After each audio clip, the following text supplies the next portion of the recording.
तर SRPF भरतीची परीक्षा परत घेण्याची मागणी स्पर्धा परीक्षा विद्यार्थी असोसिएशनने केलेली आहे। महत्त्वाची अपडेट या संदर्भातली आपण पाहतोय। SRPF भरतीची परीक्षा परत घेण्याची मागणी करण्यात येते। स्पर्धा परीक्षा विद्यार्थी असोसिएशनने ही मागणी केली आहे। 2 मे रोजी SRPF मार्फत लेखी परीक्षा घेण्यात आली। या परीक्षेमध्ये एका खाजगी संस्थेमधील तब्बल 80 ते 85 प्रश्न आल्याचं दिसून येत आहे।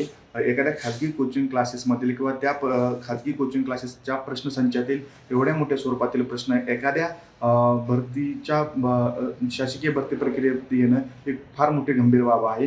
याकडं SRPF प्रशासनानं तातडीने लक्ष देऊन ही भरती प्रक्रिया थांबवण्यात यावी, ती रद्द करण्यात यावी, फेरपरीक्षा घेण्यात यावी।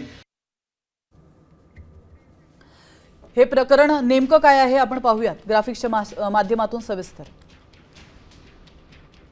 SRPFच्या परीक्षेत खाजगी प्रकाशनाच्या सराव संचातून 85 प्रश्न जसेच्या तसे उचलले गेलेत। प्रश्नांची क्रमवारी पर्यायांमध्येही बदल नसल्याचा आरोप होतोय।